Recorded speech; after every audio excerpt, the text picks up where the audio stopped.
రాష్ట్ర ప్రజలు కూడా గమనించారు. ఈ ప్రభుత్వం సవాలు చేసి తోకమిడ్చిన విధానాన్ని కూడా మీరందరూ చూశారు. నిజంగా చెప్పాలంటే ఏదో గోల్ కొడతామనుకొని సెల్ఫ్ గోల్ కొట్టుకున్నారు. చర్చకు పిలిచినటువంటి ప్రభుత్వం కానీ మంత్రులు కానీ మరి మమ్మల్ని చర్చించడానికి ఫెసిలిటేట్ చేస్తారా, పోలీసులను అడ్డం పెట్టుకొని అరెస్ట్ చేస్తారా?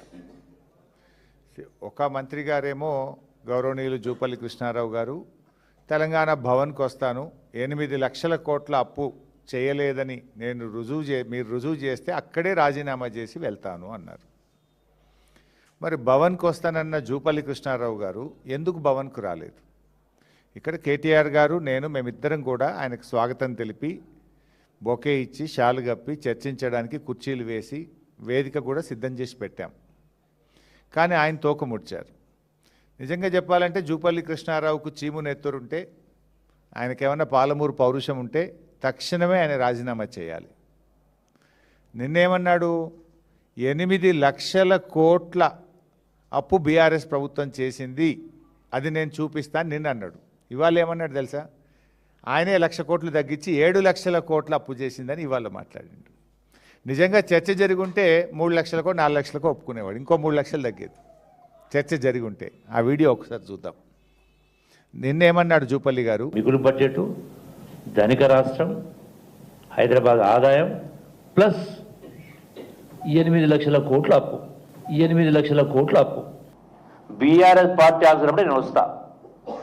నేను చెప్పింది అబద్ధమైతే నేను పొద్దున్నే రేపు స్పీకర్కు రాజీనామా ఇస్తా. సుమారుగా 7,30,000 కోట్ల అప్పు రుజువు చేస్తే, రుజువు చేయకపోతే నేను రాజీనామా చేస్తాను. నిన్న 8 లక్షల కోట్లు అన్నాడు, ఇవాళ 7 లక్షల కోట్లు అన్నాడు. 1 లక్ష కోట్లు ఆయనే తగ్గించింది కదా. మరి నువ్వు రాజీనామా చేయి ఫస్ట్. నువ్వేనో 8 లక్షల కోట్లు నేను రుజువు చేయకపోతే రాజీనామా చేస్తాను. నిన్నటికి ఇవాళటికే 1 లక్ష కోట్లు తగ్గిందా? నిజంగా చర్చ జరుగుంటే ఇంకో 3 లక్షల కోట్లు తగ్గేది. అంటే ఇలా జూపల్లి గారు ఆయనలో సబ్జెక్ట్ లేక పసలేక ఈరోజు చర్చకు రాకుండా ముఖం చాటేశారు. మేము సవాల్ వేయలేదు. ఇప్పుడు మా కేటీఆర్ గారు నిన్న ముఖ్య రేవంత్ రెడ్డికి సవాల్ వేసిండ్రు. కానీ నువ్వు ఆ సవాల్ని స్వీకరించి నేనే తెలంగాణ భవన్కి వస్తున్నాను మీరే చెప్పారు కదా జూపల్లి గారు. మరి ఎందుకు రాలేదు? వచ్చి ఉంటే తేలిపోయేది కదా. అంటే దీన్ని బట్టి ఇవాళ జూపల్లి కృష్ణారావు గారి దగ్గర విషయం లేక తోకముడిచినారు. గతంలో అసెంబ్లీలో కూడా చర్చ జరిగితే అసెంబ్లీ వేదిక